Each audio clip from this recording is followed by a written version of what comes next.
Hi friends, చాలామంది confuse అవుతున్నాం sir. యానయాన్ ఏదో క్యాటయాన్ ఏదో గుర్తుపెట్టుకోవడం, అదేవిధంగా యానోడు క్యాథోడు అంటున్నారు. సో అవసరం లేదు, సింపుల్ షార్ట్ కట్ చెప్తాను. Anode cathode. యానోడ్ అంటే positive, AP Andhra Pradesh.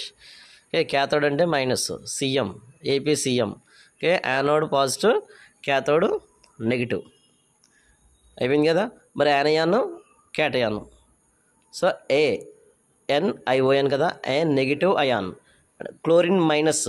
So chlorine minus అంటే అదే అవుతుందంటే యానయాన్ అవుతుంది. మైనస్ ఎందుకు వచ్చింది? ఎలక్ట్రాన్ అనేది గెయిన్ చేసుకుంది కాబట్టి నెగిటివ్ వచ్చింది కాబట్టి a negative ion is called as a anion. Example is chlorine minus. Next దానికి ఆపోజిట్ ఏంటి? క్యాటయాన్. CA తర్వాత ఏముంటుంది? టీ అంటే ఏంటి? ప్లస్ సింబల్ లాగా ఉంటుంది కదా, అంటే పాజిటివ్ అయాన్ ఉన్నదాన్ని క్యాటయాన్ అంటాం. అది ఏం చేస్తుంది? ఎలక్ట్రాన్స్ని లూజ్ అవుద్ది.